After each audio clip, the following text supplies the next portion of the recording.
It is the Anfield Wrap after Liverpool have gone to Portman Road and won by 2-0. Ipswich Town 0, Liverpool 2. We are on this Anfield Wrap free show with our friends at NordVPN, who've been supporting us in a variety of different ways this year. NordVPN.com/TAW if you want to see what the offer is and sign up there. More on that to come. But we will put it to one side for now because we're going to talk about an actual game of two halves. You don't get as many of them as the cliche would imply, but I've got Grace Mailey, John Gibbons and Mo Stewart to go through a game of two halves in 2024, Mo. It is the correct starting point for any analysis of Ipswich Town 0, Liverpool 2, and it may well be that by the end of it, Ipswich will be as sick as a parrot. Yeah, it's funny because I was calmer than most people online and maybe even in the commentary booth at half-time because I felt like, yes, Ipswich were doing more things than Liverpool were doing, but they weren't still doing enough things to make me worried. And I knew that Liverpool would be able to do better things. And in the pre-season, we were seeing fast starts, good early halves, and then dropping off, obviously, when the changes came. I did suspect that we'd see a slight change from that when it got to the real business, and that's how it turned out. We've got a lot of good footballers who have the ability to get better and grow into games and assess what's in front of them. And we saw all of that in this game. But just in general, 2-0, it's just like the version of like a big exhalation, a big calming. It's a grown-up score, isn't it? Yeah. Proper footy team to win 2-0. Exactly. When was the last one? Oh, God, yeah, now you're asking. I'm not sure there were many last year, if there was any. They beat both Burnley and Sheffield United away 2-0 last season. Two promoted sides, and they beat them both 2-0 last season. Sheffield United was the late, I think Nunez set up Szoboszlai to make it too late on, so it's a little different to this one. But yes, that's what it was. And that Burnley game wasn't calm because we had a couple of goals disallowed, and I was just like, let's just get this one, can we? But no, this one was like, my heart rate, if I had a monitor on it, it never would have gone above high. And yeah, there were lots of encouraging things, lots of interesting, fascinating things that we saw, I think, not only from the team, but from the manager so early on in the season. The shift, Grace, to me, that's most impressive, is the shift from feeling like Liverpool aren't playing particularly well to feeling like the opening goal's inevitable. That I've very rarely actually seen that go that fast. Often that journey is one with staging posts. Oh, we're on the back foot. Oh, now this is. They just basically almost went from, we're not really showing much in this game, to check your watch, the goal's coming in a minute. Half time was a massive changer of that for me. Like, I watched the first half and thought, we've seen performances like this from Liverpool last season and in seasons gone by where you're a bit on edge. And I've spoke before about complacency because that's a massive thing for me when we go to these sides who are newly promoted and we think, we've got this one, we'll just turn up and we'll be all right. But you've got a new manager, things are different. You know that you've got to put on a performance, and by half time it became very, very apparent that Ipswich are going to chuck it all at us because why not? They're in the Premier League for the first time in 22 years. They'd be stupid if they came in to do anything. So when it gets to half time and Slot makes that change, for me, although the change is not huge, I did feel for Jarell Quantum, we'll probably get into that, but the fact that he's willing to make a change at half time and go, you know what, this isn't working. And then from then, in the second half, the amount of chances we had, even towards the end of the second half, we had so many chances. Trent fired one over the bar, Jota missed a sitter, Diaz missed a sitter. We could have come away from that game having scored 4 or 5. And but 2-0 is as you said, it's the right amount of relief to go. We've played our first game under a new manager. We've gone away from home. We've gone to a newly promoted side, and we've won. There's a couple of aspects to it, John. You were in the ground, and for me, not conceding when it wasn't going well was also quite nice, if you know what I mean. I was thinking, we're not playing particularly well here, but to Mo's point, and I was thinking they're doing our heads in a little bit, but I was never thinking, something's about to just happen for these here. And there's a little thing, I think it was always going to be the case there. I was surprised they played a back 4, for instance. A lot of the pre-match chat had been they'd play a 5, but he goes with a 4. And you can sort of see why he plays almost 4-2-4. They block us from being able to play out, all the hits, all the obvious sort of stuff. But then in the back of my mind, I was just thinking, we're okay. We're okay because we'll sort something out at some point. And we did a lot more than just sort it out. But I think it was good to see them show that resilience, even when they weren't being particularly good first half. They defended well and they backed each other up. Well, I think there was a couple where you thought they were going to be in and then someone would just cover and get across. I thought, Trent will get more of attention for his passing, and when you can pass like that, I get it. But I thought his defensive work first half was excellent. And there was a couple of times where we give it away, and he was just back to sort of sweep it up. They were backing each other up there. They they were doing well. There was times where you were thinking, oh, we haven't had a shot on target yet. I don't think we have one at all in the first half. And then they were having a couple, and so that sort of gets in your head a little bit. But then when you reflect properly, you're like, well, were any of them actually decent chances, or were they just sort of, they were kind of scrapping to sort of get something off, really? And I think, we probably always were going to go into the game, and I think the manager takes a little bit of a risk with the team. I think when he picks, I was really surprised to see him to pick so many of them who've come back quite recently, and to pick so few of them who'd done really well for him in pre-season. I mean, one of them, Carvalho, he sold. You know what I mean? And so I expected, having watched a lot of pre-season, because 3 of us were out there in America. Don't feel sorry for Grace; she was in Paris for a week. But hey, we've all had nice summers. But I was, so when you were watching that, I was thinking, it's Jones will start, Elliott will probably start, and then he'll introduce the others a bit more sort of gradually, maybe with his eye on Man United. Well, all the big hitters are all in there. Robertson probably the biggest surprise, really. And so, although there's familiarity in that back line with each other, I think with what Slot wants to do with them now and the subtle changes, they've only really had sort of a week, really. And so I think he could have picked a different team, and we'd have played better in that first half, because there'd been lads who had a little bit more rhythm in them, a bit more used to what Slot was doing. But I think he gambles correctly, because we win the game on, no, I want to get me top lads, if you want to call them that, up to, I'll gamble on getting them up to, because I'll gamble on playing them sooner, because this will get them up to speed quicker. And so this isn't a one-off game. This is where it's a destination we're looking to get to, isn't it? And first half, I was a bit unsure. Like, I won't mind, a few more of the lads who've had a bit of a longer pre-season, have had a bit longer with Slot. But by the end, you're like, well, he's done everything right, because they've worked it out in the game. After the match, he talks about the Jules intensity question, however you want to sort of frame it, that if you don't play with that with intensity, it doesn't matter what you do, you're going to struggle for it a little bit.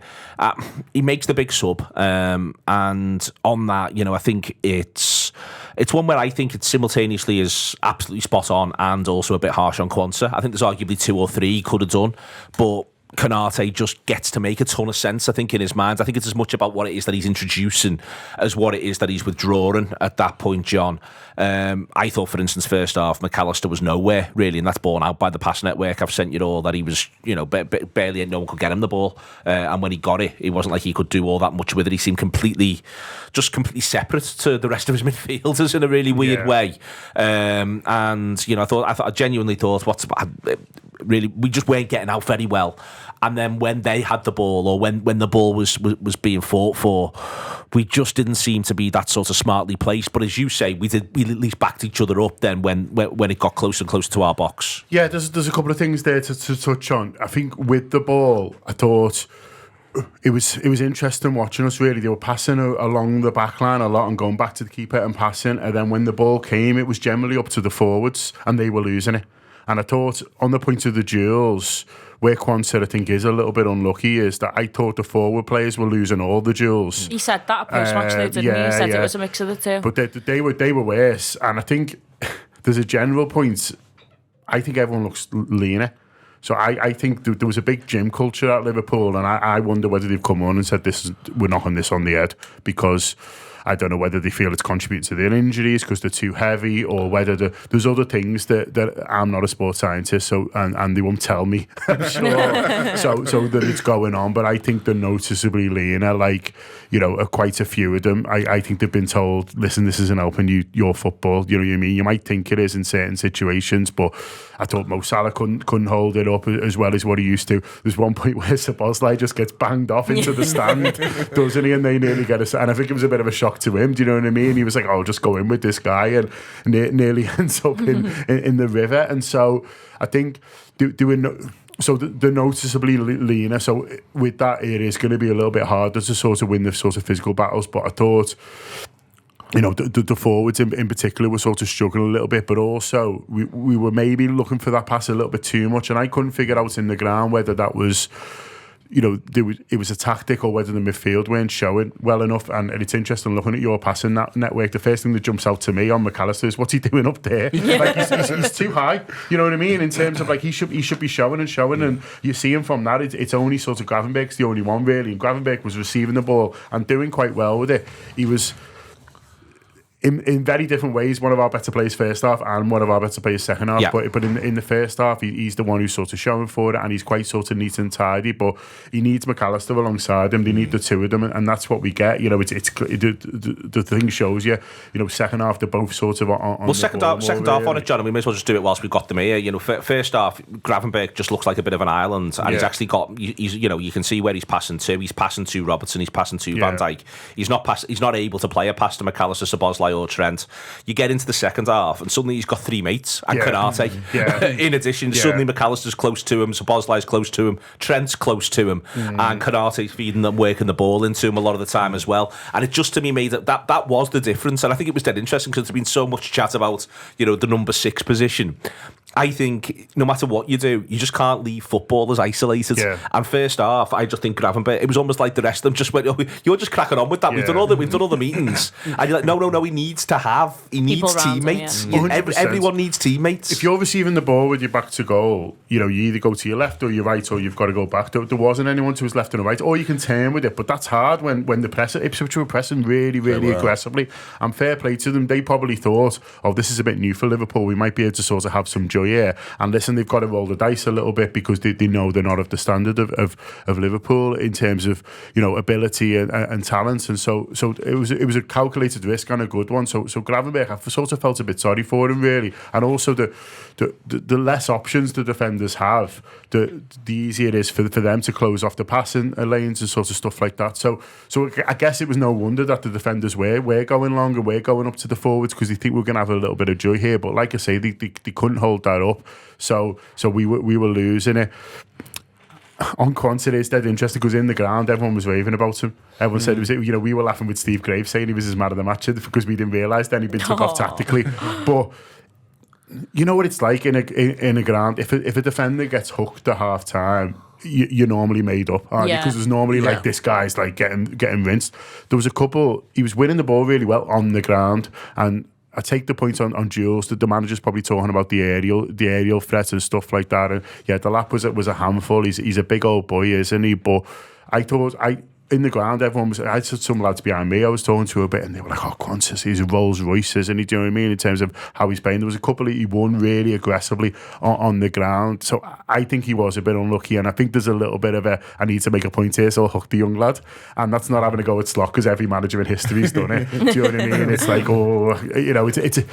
it's a big move to take your captain off after 45 minutes, isn't it, Christ? That's like a big story. That's, no matter how you get on, that becomes sort of the big story. For me, McAllister or Robertson in different ways with the two. If you'd have said to me, he's going to do one of these two, who do you think? He's going to do someone, who do you think it would be? Yeah. I'd have thought it'd be McAllister or Robertson. But I think with Robertson, once he's picked him, sorry, I know I've talked a bit there, but I think Robertson, once he's picked him, I think he's got to go, well, I knew he'd be a bit, sort of rusty, and so we've got to play through this. And with McAllister, I think it's interesting, he said he showed them quite a lot of videos at half time, and I think with McAllister, it's like, go and stand there, lad, and he's intelligent, so I think he felt with McAllister, it was an adjustment. With Robertson, he's rusty, but of course he is. We knew he would be when we put him in. We're playing him to get rid of the rust, and so to sort of carry on with it. As I say, I think the forwards were more to blame for me than for the duels than the defenders. But I think with Kwanzaa, hopefully he'll have a chat with him and stuff like that. There were some ridiculous videos and throwing around on social. People saying, "Oh, look, he's not celebrating the goal" and stuff like that. Like, are you like, people read into honestly, everything. Like, just no need. Just fucking leave him alone. Yeah. Do you know what I mean? Like, I know he's my mate now, but like, just leave him alone. But I hope he starts him next week. Even if he then starts Konate at United, I hope he starts him next week, and I hope there's a bit of because confidence boost. Yeah, but I think as a point it really worked because everyone was much sort of sharp, and I think there was a little bit of a fucking hell. If you're not putting your weight here, he'll just take it off. It's a shame because, like, if you look at the numbers, I think he will won 50% of his duels, so he'll be able to turn around and say, well, there were people who lost a lot more than me, and I think particularly the two guys ahead of him, McAllister and Szoboszlai. I think, well, looking at it here. McAllister, I think he won 3 out of 11 over the 90 minutes, which is not what you want for someone playing in central midfield. And if you think, not what you saw from him last season. No, and if you think about, obviously the most highlighted one was the one that he lost on the edge of the box, which turned into their biggest chance of the first half. You think of that moment and you think, well, yeah, we saw first halves last season when McAllister started slowly and it started to cause us a few issues. So you wonder whether or not that was something that he was looking at. But I feel like you're right to say that it was more what Konate could do rather than what Konsa wasn't doing that brought him in. And you can kind of see how an argument for that and how Konsa can be, I feel like a little bit unlucky, feel like he's a bit scapegoated here, but by the same token, feel like, okay, this isn't going to have ongoing detriment to my, it's not going to be a recurring theme. I think the fascinating part is the midfielders, because John's right to say that the forwards didn't hold it up well, but I feel like the midfielders outside of Gravenberch were so far away from what he would have asked them to do. And yet there was, and when you think about the midfield, we've got a lot of midfielders. We mentioned the two guys in particular, Jones and Elliott, who featured prominently within pre-season. They would have been watching that first half thinking, I should probably warm up here. I'm just doing some lunges in Arne Slot's eye line. But no, not only did they not come off at half time, they didn't come off at all. Yeah. Those three started and finished the game, which tells me something that he has kind of backed these three to be the three.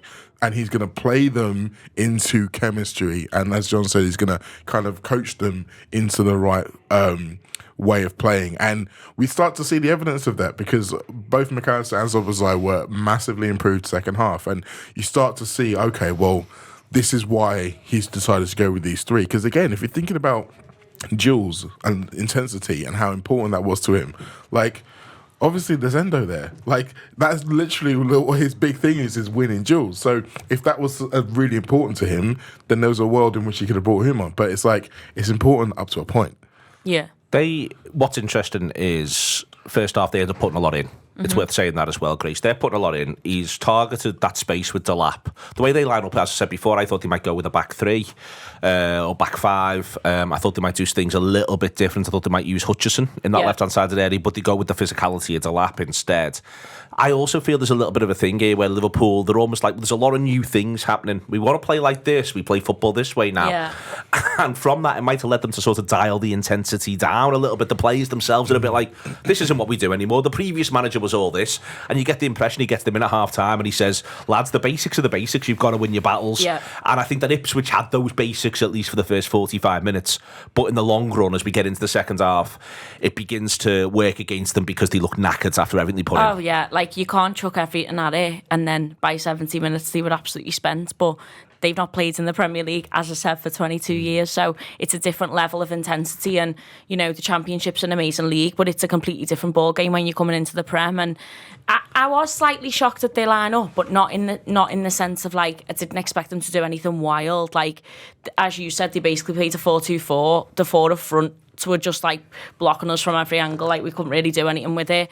And the four at the back were, well, pretty solid first half, but, like, trying to get us on the counter and just trying to chuck everything at it, as I've said. And, you know, the thing with me was that first half, I didn't see our midfield once. I thought, where are they? And as you showed by that, McAllister and you said in the ground, like, everyone was like, oh, well, have they just not turned up here? Like, but where it stems from for me is that you've been so used to playing with a manager for 9 years who's taught you how to play football, and you do the same thing every week and you win games and you win trophies and you win leagues, and then you get a new manager and things start to change. And I think that shift in mentality and the shift of, I've got to do what this new coach wants and, you know, not forget everything that Klopp taught me, but also not play exactly how Klopp wanted me to play because this is a completely different style, is like, that might have caused a little bit of confusion. And that's not excusing anything. Like, don't get me wrong, second half, we were miles better. And he's probably got them in at half time, as you said, and gone, listen, like, don't forget what we've taught you for all these years. Like, just because I'm new doesn't mean that, like, you forget everything that Klopp's ever taught you. So second half, we were a completely different team. And as I mentioned before, the fact that he even made a substitution at half time for me is bold, because you're not waiting until 70 minutes and going, nah, this isn't working, let's change it, when it could be too late. You're making the change early. You're saying to all of those players on the pitch, listen, like, poor Quanta, God love him, I think he was a bit of a scapegoat, but like you're saying to them, listen, if you're not doing what I'm asking you to do, or you're not performing, that he couldn't have took 3 players off at half time, let's face it, but the fact that he made one change has gone to the others. Listen, like, you don't do your job, you're coming off here. And like, to all of them, that might have been a bit of a wake-up call to go, right, we need to stick by Gravenberch. All right, he's in the 6, but can't do a decent job in a 6 if you're not near no one. So the fact of like, they've all stayed up with him, and then, as you can see from that stats graphic, it's like he's got so many other players around him. He's so much able to do his job better because there's more people around him, and the others are able to do their jobs better because they're all playing where they're supposed to play. So I think at half time he's given them a stern talking to and been like, listen, you need to do your job here, and then they have. There's something, Mo, I think, where on that, I think it's always been a question of degrees. I always think it's a little bit difficult to sort of say to a football team, things are different now, and then go, no, but I still need to do some of that stuff as well, if you don't mind. So, like, you know, I think I've seen all the way, you know, going years watching players where you feel as though a player's suddenly told, no, it's X now. Yeah. But then, but I didn't mean all the X. Sorry, just before me, there's a really good example of that, which is the Diaz switch. Like, he was so open first half, and he was great first 5 minutes, and then we just stopped passing to him, and he's like stood there on the left. And I wouldn't be surprised at half time they were like, listen, I know we want short passing now and all that, but you can still do that big switch.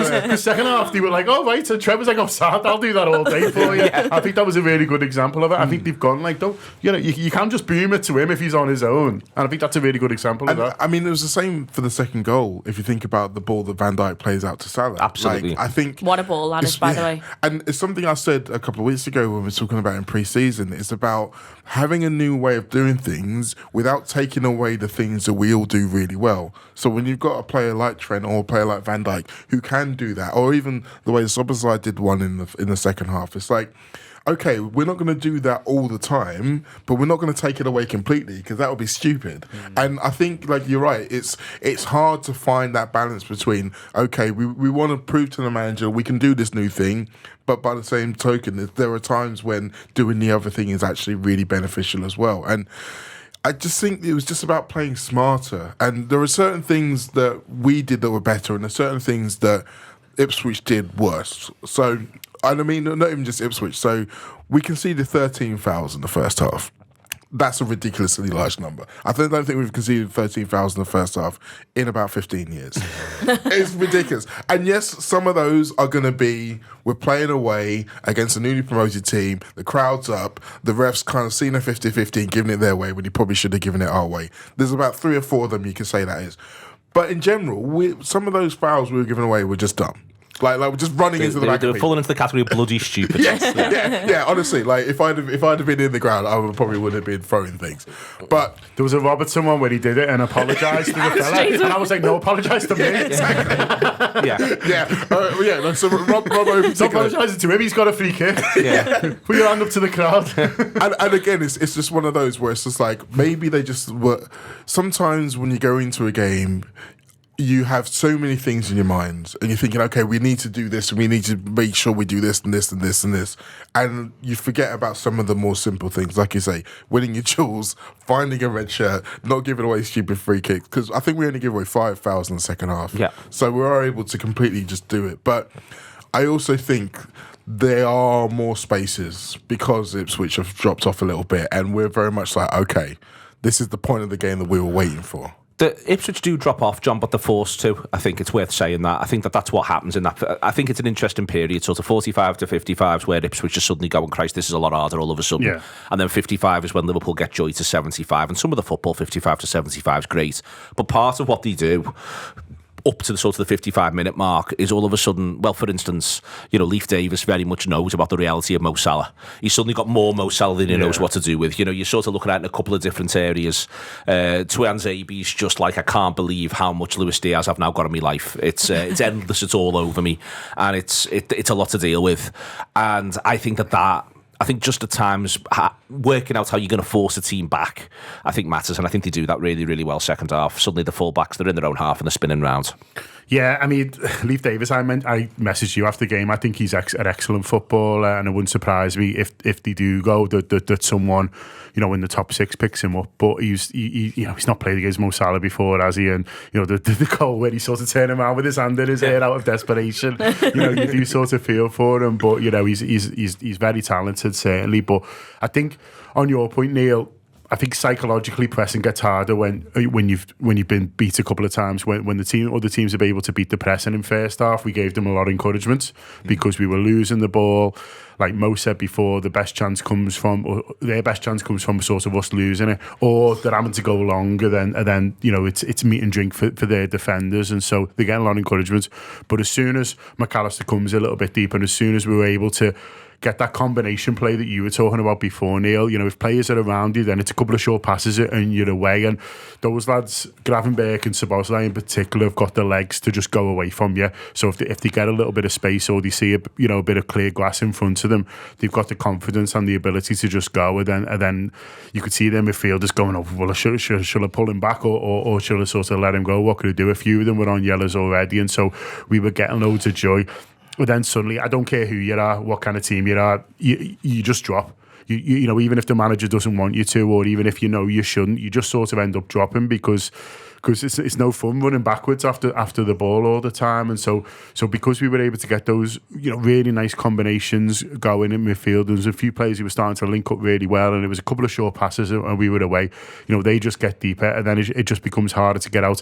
And then also, instead of asking the likes of Salah and Jota to win 50-50s on the halfway line, you're getting them the ball in dangerous positions. You're getting them the kind of balls that they want, that they can use, that they can hurt the opposition on really. And it was scraps for them in the first half really, albeit they didn't quite scrap enough for those scraps. But second half, you're actually getting your forwards onto the ball in areas where you want them, and from there, some of the football we played and what we were able to do, and I think will hurt any team, and that's what got me really excited. In that period, 55 to 75, Grace, what I like is the sort of elasticity of it, wherein someone's always running forward very quickly. I'm not quite sure who it is. I actually quite like Salah's bow and arrow celebration, in that there's a lot, but there's a lot of that. There's a lot of that idea that something comes backwards and something moves forward and it's propelled. At times suddenly Diaz has come feet, so Robertson's gone beyond, and then Diaz is going to back it up, and then by the time Robertson wants to pop it off, Diaz is now going at full pelt, and you can't live with that either. And I think that's what you get to see in there for that 55 to 75 period. There's so much movement, there's so much speed, and Ipswich genuinely, I like the lad turning around like, how's he there? There's someone's, how's he just done that? Yeah. There's a lot of that, isn't there? That Ipswich suddenly started to show between 55 and 75 because of Liverpool's class. Yeah, because I think, as I said earlier, like, they've turned up, haven't they? And they've thought we can chuck everything at it until our forwards start showing the pace and showing what they can do, and our midfield get their act together, and then suddenly Ipswich are like, oh dear, what have we let ourselves in for? But he did a lot of like passing out at the back and like, oh, let's try a ball down the left. Oh, that's not worked, so let's go back to the back. Try again. Trent sprays a ball to Salah. Salah does the business, and then we score. And it's just the knowing where each other is and thinking, right, we've done all this in seasons gone by, let's go and do it again. And that's exactly what happened. Like, in the first half, I saw Diaz get a lot of stick about, like, he's not doing enough. But he had a chance in the first half. But, people are wanting him to score, aren't they? And they want him to do well. And in the second half, like, he gets in a fair few times. And you look at their back line, like, Leif Davis did decent numbers in the Championship last season. Like, he's a solid player. So he's probably one of their best assets. So it's like, for him to be stuck with Salah, he's thinking, bloody hell, what have I let myself in for here? And then, like, for the first goal, when Salah, like, completely just goes round him, he must have been thinking, my God, like, well, they were unbeaten at home last season. Yeah. It's worth pointing that out. And again, this is back to what you're used to John's psychological point. They're used to what they do works. Yeah. And it had worked relatively well, not brilliantly, but relatively well for 45 minutes. And I think that they actually have a 10-minute period where they don't know what to do when it doesn't work. Yeah. And they're going to have to get used to that, I think, quite quickly because they are going to be, their ideal is they're the 17th best team in the league. That's their ideal. That's a good season. Yeah. And I think that's a bit of I think that's a little bit of a thing for them to get used to. It might be different for them next week when they're away, because away games are different. But they were unbeaten last season, and by the time you get to the 80th minute mark, they could be 4-0 down. And I think that's difficult for the team, because you're used to this is your patch. No one does this to you, and that's exactly what happened to them. Yeah, 100%. And it's not an easy game to come up against us. First match of the season away from home, we're up for it. We've got a new manager. We're like, let's see what we can do here. Like, that's not easy, but no game in the Premier League is going to be easy for them. And like, that was a sudden wake up call of actually, like, we're in this league now. Like, we've battled to get here. We're in this league, and we've got Salah, Diaz, Jota, Szoboszlai running absolute rings round us. And we will talk about the goals, but that first one, like, absolute chef's kiss of a goal. Talk about it now. It's gorgeous. Wow. Gorgeous. Like, Trent, let's just start with Trent. I love Trent Alexander-Arnold, and I could wax lyrical about him all day. What a ball, right? And not only that, but when Salah gets it, he's still got so much work to do. He plays it back to Trent, then he runs around the defender, then he pings it, and we all celebrate. Wonderful goal. Selfless from Salah to ping it to Jota, and then for Jota with his right foot as well. Yeah, because you know what? He could have done that himself. He could have gone on and scored that himself easily. But the fact of the matter is, he had so much work to do, and he still manages to do it. And that ball, like, first half, I didn't see any of them, any decent ones of them anyway. Second half, it's like a completely different team. He knows exactly what he's putting it, Trent. I think that for me, that's the weight of it. Weight of passing's everything. I'll watch any Michael Laudrup compilation you ever give me for that specific reason. But the weight of his ball and then the weight of Salah's ball, they're both absolutely perfect, and it's both of them are sumptuous. But it is noticeable to me.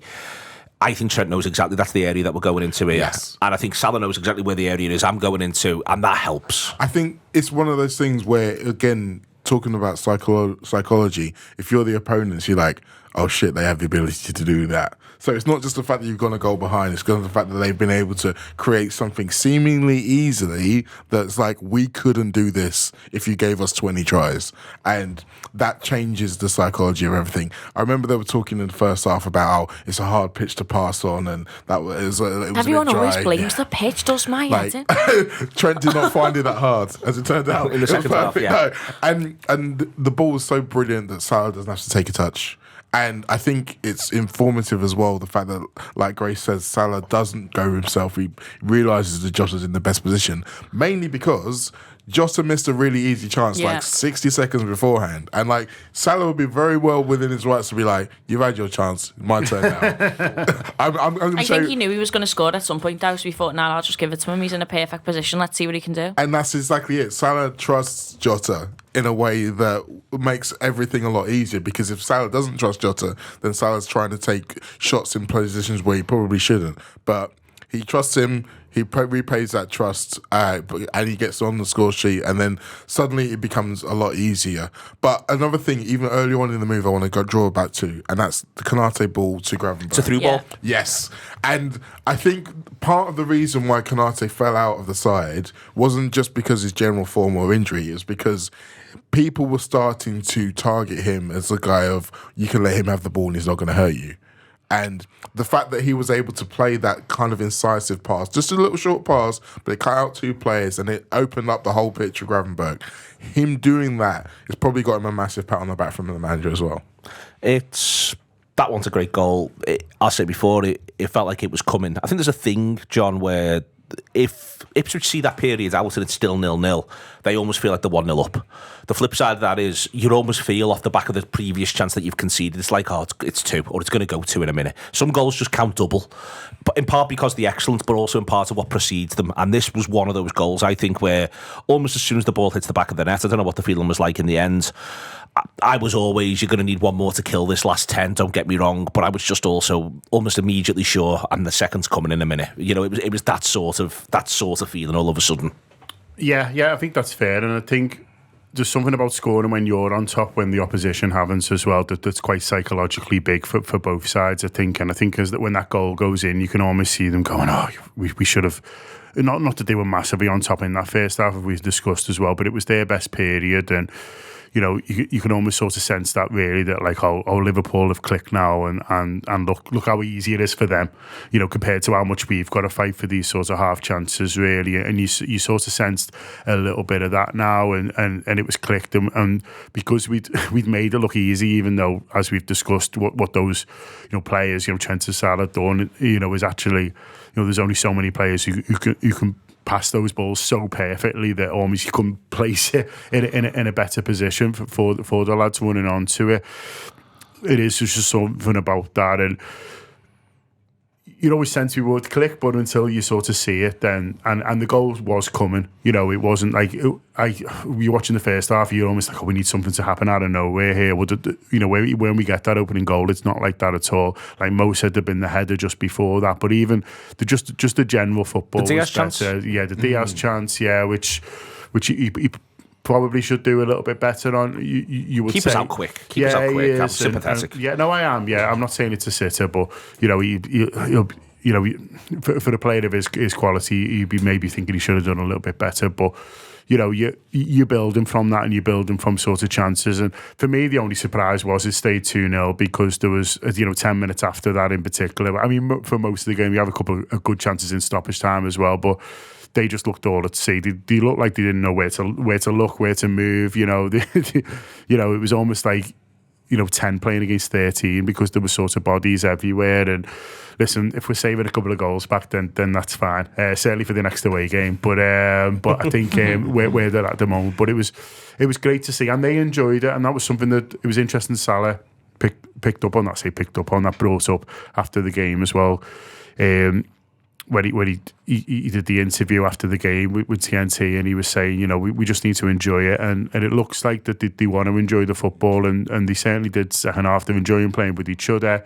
There was big smiles after the goals, which was great, and I think, you know, we talked a little bit about it in the summer, but I think, you know, he's massive for the manager, Salah, both in terms of, you know, how good he is for a footballer, but the fact that he's had him straight away, and the fact that Salah's clearly, you know, wanted to buy into everything that he is doing, I think is huge, because, you know, he's the biggest star at the club, and there is sort of quite a few, and, you know, if he couldn't win Mo over, then he's struggling, isn't he? But he has, and I think that's credit to Mo, by the way, because I think he's just a positive person. He's a team player. He loves playing for Liverpool, and I think he's like, no, do you know what? Let's give this a go and sort of see how it goes. But I was really pleased. It was a good interview anyway, and it's nice to hear from Mo, because you don't always get to do it. I'm pretty sure they give him man of the match because they wanted to interview him, by the way. But that's fine. You know what I mean? He was in my top 3 as well. But you know, you've got that period where, you know, he does sort of speak well when he allows himself to, but just him talking about enjoying it, I think was massive, because people will listen to him. They've got this new coffee club. I know, I saw that. Everyone's obsessed with that, aren't they? The gym's out, the coffee's in. Do you know what I mean? I'd love to be that barista. So was I. Imagine the things you'd eat of a morning. That'd be wonderful. Just making coffee for the boys. Oh, yeah, Mo likes it like this. Fucking brilliant. Alexis is on the matty again. Friends fear. Yeah, what a day. The last thing from it, I think, Grace, is the quality of the chances. Yeah. Jota ends up with a tap in. You can have an argument about the header. You know, headers are hard, but he's 6 yards out. It's worth saying that he's 6 yards out. He's 6 yards out. He's 8 yards to 10 yards out when he scores. Jota. Salah's 6 yards out. Bradley's 6 yards out for Bradley's attempt. Diaz is 4 yards out. This is between the sticks, very close to the goal. These are good opportunities that Liverpool were creating, and they were, even when they don't create other opportunities, it's because they're trying to create great opportunities. I thought that was a noticeable difference as well. Massive chances though.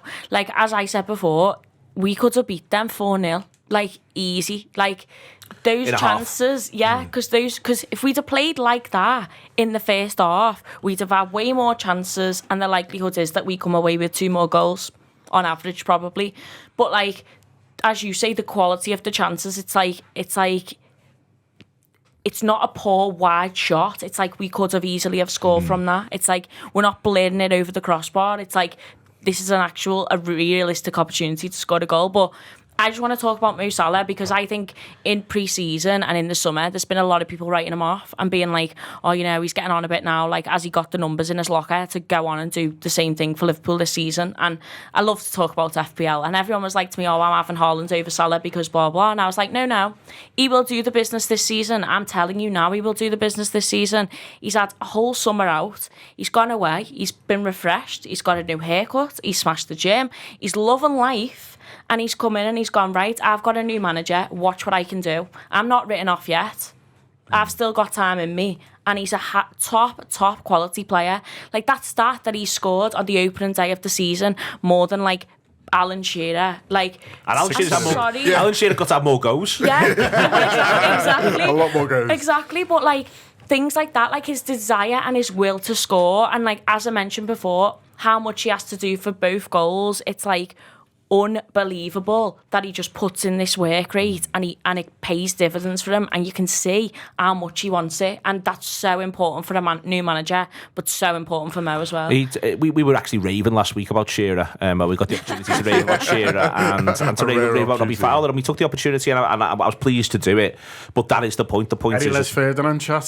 No, we didn't get to Sir Les. Sir Les is the only acceptable knighthood as far as I'm concerned. And he's the only. Yeah, it's the only acceptable knighthood. No others are acceptable.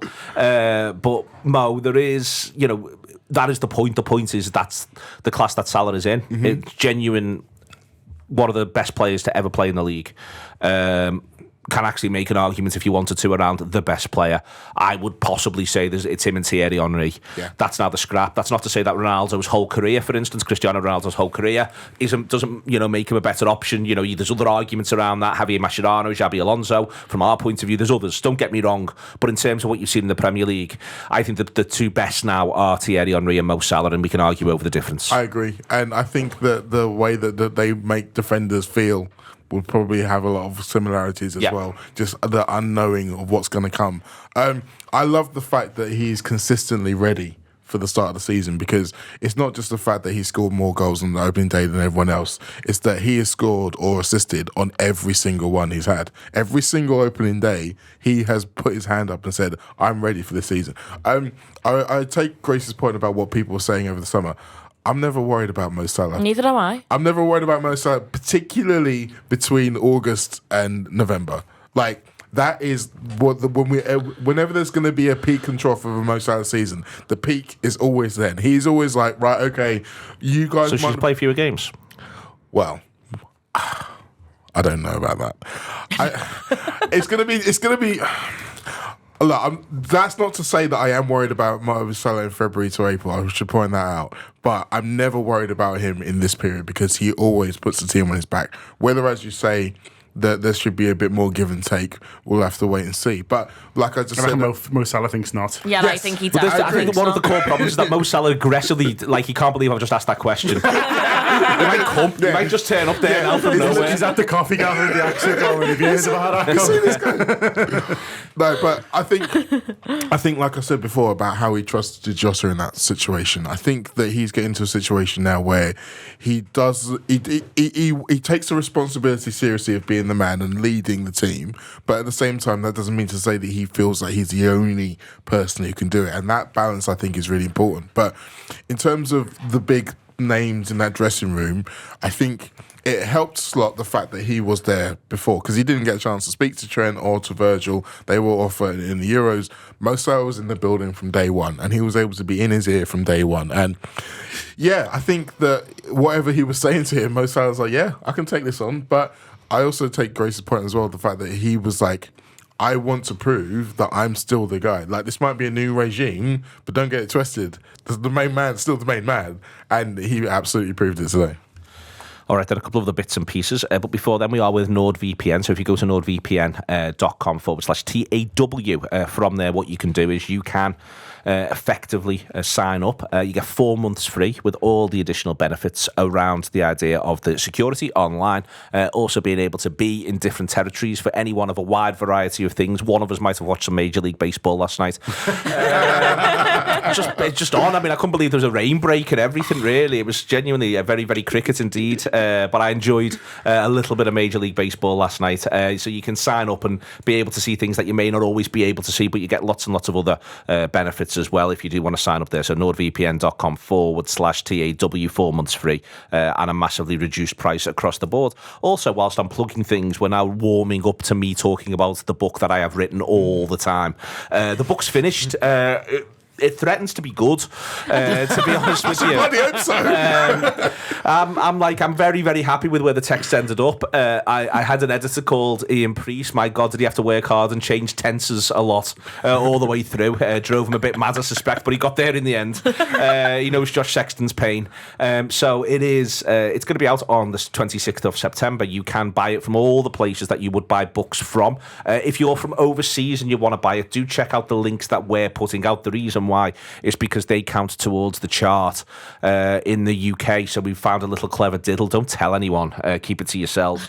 But we found a little clever diddle for that. So we need to make sure that that's working. It stopped working yesterday. I'd like to think out of sheer popularity. It was that, run out. Run out. So, well, they think they've run out. They haven't. They're not even printed yet. So more can potentially exist. And then we can go down there and I can sign them out of this Edinburgh bookshop. That's the way in which we're doing it. Delighted to do it that way. Please do buy the book. As I say, I think it's really good, but nobody cares about your good. I just want it to sell so that it goes to number one in every available chart. The book is meant to be bought, so do bear that in mind. There's going to be live events as well. There's going to be one in Edinburgh, so the book's out on Thursday the 26th. There's going to be one in Edinburgh on Monday the 23rd. Venue to be confirmed, so you can't buy tickets for it yet, but mark your card. Then there's going to be one in London on Tuesday or Wednesday of that week. And the reason why we don't know which yet is they'll play in the EFL Cup. So whatever night they're not playing in the EFL Cup, we will do a live event in London. So that will be on the 24th or 25th. So that is Tuesday the 24th or Wednesday the 25th. We've got a venue for that lined up in London. I won't tell you yet, but it's a new venue. It's around Green Park, so it's very central. And we'll be doing something there as well. Then we're almost certainly going to do something in Liverpool on the 26th of September. I haven't got a venue for that yet either. And that's because Liverpool venues are actually really difficult. So I'm trying to get something confirmed there of the relevant size, because I don't want it to be too big, but I don't want it to be too small. So it's finding a bit of a sweet spot. Speak to Gutman between the problem. The Gutman venues, and I don't want to be sort of rude, is that they're all like 130. If you see what I mean, and 130. What are you aiming for? By the time I've done guest list and things, 130, I won't even touch the sides. Yeah, I want to invite people. It's nice. It's meant to, there's meant to be some ego here. Some, fucking hell. Some. Watch the sum. It's doing a lot of work. And that will be, that's where that's up to. So we're going to work Liverpool out, but it will be on Thursday the 26th. Almost certainly, although if the Liverpool situation perpetuates, I might end up doing 2 Liverpool events in smaller venues, and we'll go from there. We'll work that out. And also these events will also have an Anfield Wrap live show element to them as well afterwards, so do come and be part of that. And then on Friday we have a venue in Belfast, Lavery's Comedy Club, on Friday the 27th of September. So the tickets aren't on sale yet. Hannon's sorting that. They will be on sale this week, but Friday the 27th in Belfast. So that will be an interview about the book, and then it'll be an Anfield Wrap live show in Lavery's Comedy Club. Should be lots and lots of fun in there as well. So that's where we're up to. I want to talk briefly, John. How good do you think they are? Ipswich. Yeah, because Monsieur Phil was talking them down. I saw it on social. I thought he was being a little cruel. Phil had been drinking since 5:30 in the morning. I think does need to be sort of pointed out. He had an early start, Phil. So there is an element to that. My concern with all these teams is, have they got enough goals? And I think that is always it. They've signed the lad from Blackburn. He was top scorer in the Championship last season. Thank you. That's why Grace earns the big bucks at the BBC. It's also a great name. Yeah, she remembered it because she likes to say it. They've been waxing lyrical about how good he is for the last 3 seasons. So they've got him in. So they're obviously conscious of that, and I think that is always the thing, because you can be good between both boxes, and you can have a style of play, and you can you can have a goal, but unless you can put the ball in the back of the net, you'll struggle, because you won't get the goals that your play deserves. Defensively, I think it is hard to judge them as well, because they're not going to come up against Liverpool and the way that we were playing. Certainly in that second half, I don't think anyone will be able to live with if we can get up to that point. So I think it's hard to judge. What I would say is, they're made up to be there, and I think that'll help them because, you know, they're not a club who's yo-yoed a bit, who are a bit like, oh, here we go again, we're going to go up and get thumped. Like a Norwich or Yeah. There's sometimes, you know, we're going to play 38 games. We might win 7. Yeah, and so I think it'll take a lot to get them fed up with getting beat, and it was brilliant. I did all weekend in the area. I didn't sort of stay in Ipswich. We were about sort of 10-15 miles away, but I was in Ipswich for a full day on Saturday, but then speaking to people and they're just made up. I spoke to one guy. The fans were brilliant all day, by the way. Really, really good. They were trying to bunk into the away pub and everything. Honestly, because he just wanted to pint with us. And these two fellas were saying, we're all right here. Tell him we're all right and stuff like that to the bouncers, which I've never had. Home fans trying to bunk into the away pub because they want to pint with you. But they were saying like the town was buzzing from 9:30 in the morning. I spoke to a guy that evening who'd been in. He said I had to drive in. He said, like, you know, there was a real buzz about it back in the Premier League. That they are so pleased with it that I think, like you're saying, if someone who'd been a bit up and down recently, you know, I mean, like Sheffield United last season, going to take a lot of getting over for them, isn't it? And so if they go back in the next couple of years, you know, there might be a bit of like trepidation. They are. To not be too patronising, just really pleased to be there. And so I think you know, I don't know who they've got sort of coming up really, but City away they've next. got City. Well, I know that. I meant sort of more home, but it's City away next. So they know they're going to lose there. So it's fine. They might lose 2, they might lose 6, but they're not going to sort of get down about it because they're like, well, yeah, we don't have to sort of, you know, we know we're going to get beat by them really. And so I think they'll stay positive. They've got Fulham on Saturday the 31st of August, and it does feel like a bit of a marker game now. Yeah. If they can get 3 points from that, for instance, they'll feel like, all right, there's teams in here we can beat. But even if they lose, I think there'll be a little bit of okay, well, it might take us a little bit of time to get used to this, but they're going to stick with them. The fans sort of are going to stick with them. And obviously, once the nights start getting a bit colder and all that, you know, it might sort of, you know, change a little bit. But I really enjoyed it. I really enjoyed going. It was like quite refreshing to come back to something. It felt like a couple of years ago we had like just awful aways like early, like you were just going to like places where people hated you, and it just really like you know. I know. I can't remember a couple of years ago, and it was just like, oh fucking hell, not these. Whereas this was like we had Leeds 3rd or 4th game a couple of years ago when Elliot breaks his leg. Then it was United and Everton before the end. There was the one. It was the one where they graffitied the Salah thing and stuff like that. It was that season, and it didn't help if we were struggling a little bit as well. But it was after Paris, and everything was horrible, and then we were just going to places where I saw the year before, but that one, it was just really depressing. Where this was just sort of nice, and it was, you know, nice on the back of like, you know, having a sporting summer and thinking, oh, why can't it all be a bit like this? And then in Ipswich, it just sort of was, and so I'm really hopeful that they do stay up. But in terms of how good they are, I think it'll be other games against other clubs that'll be easy to judge it. I think our neighbours have done a bit of a favour, really, haven't they? I think any kind of idea that they were going to be floating around in mid-table has already evaporated. They're going to be in the fight along with them. And so I agree with you. I think the Fulham game is going to be instructive. I also think they've got Southampton away there after that. So if they can get points in back-to-back games, then I really feel like they're up and running. Okay. Grace, Joe Gomez wants to play football. It's a chicken and egg, this. I got slightly grumpy text from Gutman yesterday. Stanzas. Because of something on Sunday Best. For me, the chicken and egg is, you know, was Joe Gomez eager to stay, not travel, and look at a move? Or was Joe Gomez told he wasn't going? So he decides he's going to stay and hang around and look for a move. Was he told that he wasn't in the 20? Because I think that there's a thing here which it's great to have everyone fit. It's like just genuinely quite exciting to have everyone fit in one or two ways. But the flip side is that everyone's fit, and especially if Liverpool do transfer business that I very much want them to do, it means that if you're picking a squad of 20, you're going to have 1, 2, maybe even 3 who aren't in the 20 if everyone's fit, at which point there's play. It's one thing to not start. It's one thing to travel and not be brought off the bench. Yeah. It's another thing entirely to be told you're not even on the trip.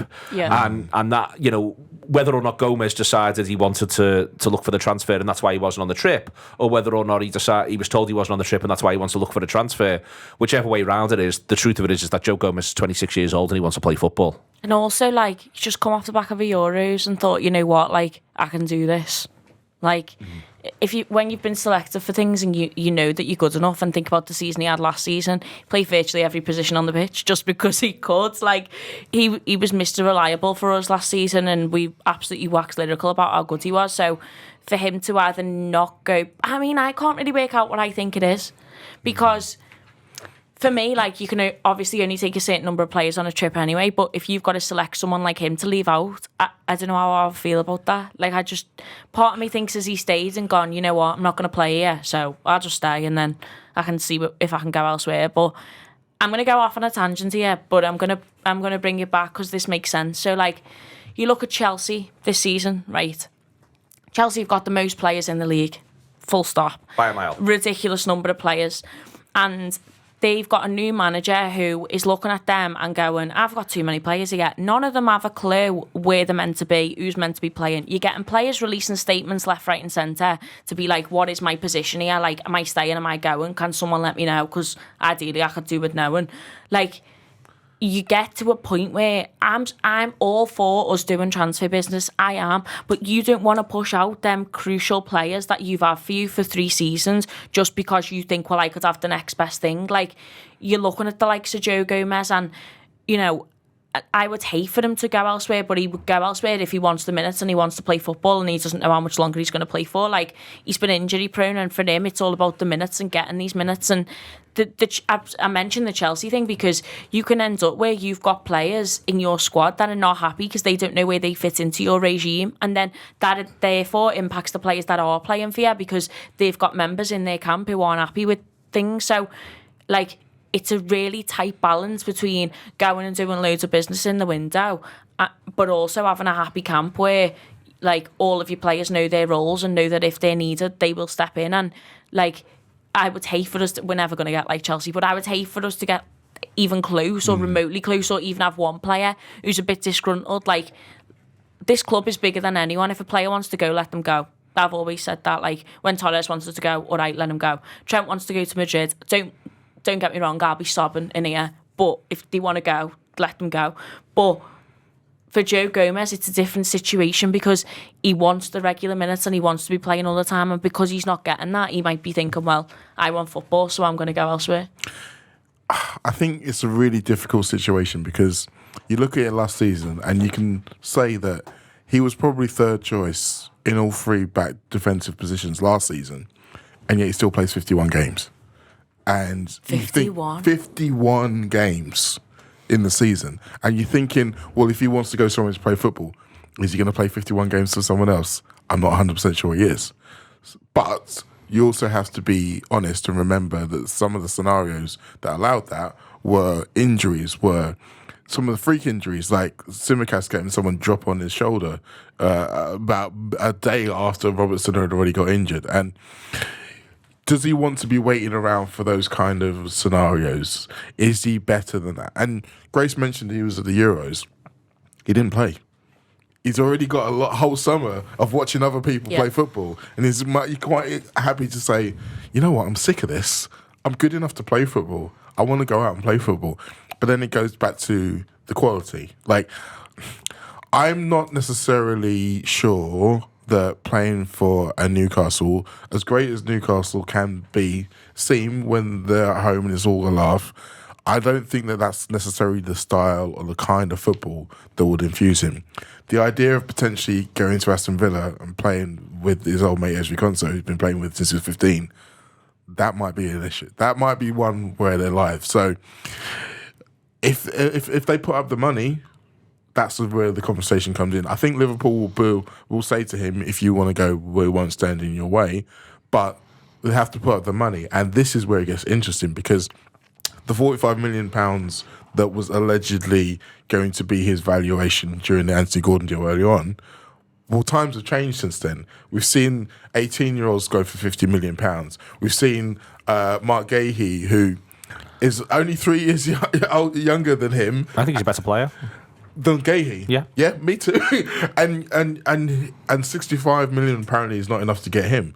So Liverpool have to be real about this, and they have to be able to say to Joe, look, you might not think that we value you if you're not in this 20, but we think that you are this good, and we're not going to let you go on the cheap. Yeah. Isn't the problem that he can then say, well, if you think I'm that good, then pick me at centre half? He can say that, and I think he will get. I think if you're on the slot, you can say to him, look, this first game of the season is not how it's always going to be. You can say that Tsimikas started very well in the season, so you wanted to have a look at him as first choice off the bench, but there's a world in which he overtakes him in terms of left back. I think we've already seen, like, we were one game into it and he made a change at centre half after 45 minutes. So I think it's easy to say that he's not wedded to the partnership that as he sees it. We still don't know what the Virgil move is going to be, if we're going to be using him less and more sparingly than he would like. So there are moves that we can make to say, no, we do value because of X, Y, and Z. Whether they'll do it, I don't know. It is an interesting one. I think what's happened is he's been put forward in this Newcastle swap and he's seen his arse with it a little bit, which is understandable. There was, strangely, a few stories about him maybe going this summer in March, I think there was. I think it was like the week building up to when we were meant to interview him, actually. We were like, fucking hell, do you know what I mean? Was it where sort of this come from? He didn't bring it up as how I didn't, but like, you know, it was... There has been a little murmurs a while of him going like, is it maybe best if I move on? I think a couple of things have maybe happened. There's the Newcastle one, you know, move where he's seen that.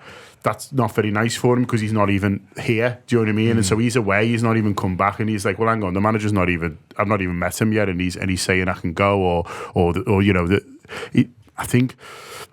He plays 51 games last season, and that does need remembering, and he's really good for Liverpool. But when I look at what the fullbacks are doing under Slot, I sort of suspect that you know, Gomez does play that position differently, and yeah, you might say, well, Klopp wanted his fullbacks to sort of bomb as well, and he adapted when he had Gomez. But it wouldn't surprise me if they've maybe looked at it and think he's not a sort of fullback for me, and I probably do like the other centre halves a little bit more. And so you're dropping down the pecking order then and thinking, well, how many games, you know, is he likely to play? I agree that he will sort of play some, you know, but is it you know, you're bringing him in for League Cup when it's all sorts of changes, or is it a genuine sort of squad option?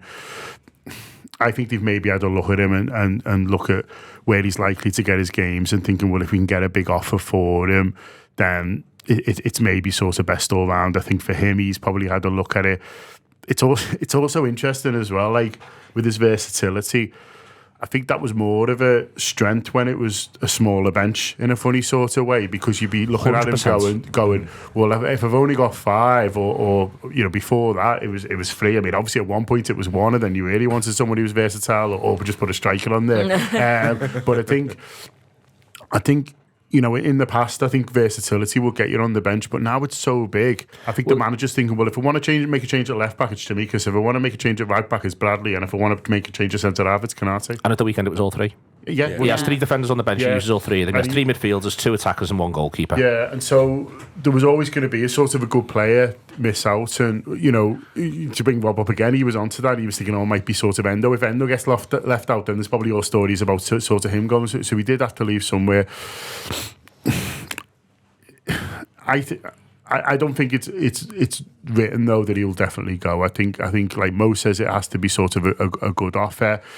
I think it probably would be I don't think it will be a little bit less than maybe, you know, what we're seeing sort of others go for, because I think, you know, although we like him, I think you need to accept the reality of a situation where you're selling your 4th choice centre half, and I think they'll want to be reasonably fair. Yeah, Crystal Palace was starting their lad, and he's got the captain's armband. Yeah, and he's more important to them, whether we think he's better or not. He's sort of more important to them, really, and he's just a bit hotter right now, isn't he? And that affects, you know, things like that. But I don't think it's written in the stars that he will go. I think they've probably just said, well look, let's if we can make it happen, then we will. But it obviously brings more, you know, are they going to say, well, you can't go unless we can get a replacement, or are they going to be a bit more sort of relaxed about that because of the squad depth that is there?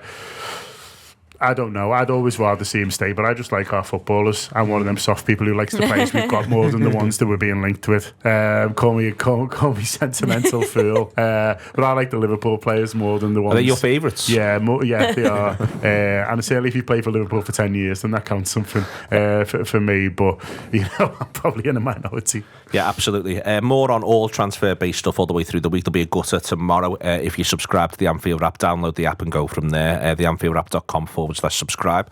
On Wednesday, there's an interview with Ian Graham coming out that I did last week, which was really, really good, really fascinating, quite different to the other ones that have been out so far. So do check it out. We're in a different direction because I don't give a fuck about your news line. Is the beginning, middle, and end of the matter. As I tried to explain to Ian's PR person, who was lovely, but was like, no, we've made agreements around this, so that's why it's took a bit of time to get out. So yes, Wednesday with Ian Graham, and she will sound as well, but we had to sit on it for a while, so I've been looking forward to getting it out there. Wednesday for Ian Graham. Thursday, Gutter will be out for free. All the transfer stuff that you need there if you didn't want to subscribe, but I really think you should, and go from there. We'll also have a review. We've got John's weekend show coming out. I'm talking to Jonathan Liu tomorrow. It is a big week at the Anfield Wrap. It's the first week of the season, and Liverpool did the decent thing. Ipswich Town 0, Liverpool 2, but not just that. Loads and loads to get stuck into, loads and loads to believe in. It's been a pleasure with John, with Mo, with Grace, Andy producing, Jordan doing the images, but the most important thing is this: Liverpool might just be on the march. That's the Anfield Wrap. Bring your digital life to a whole new level with NordVPN. Choose the fastest VPN on the planet and explore the internet without interruption.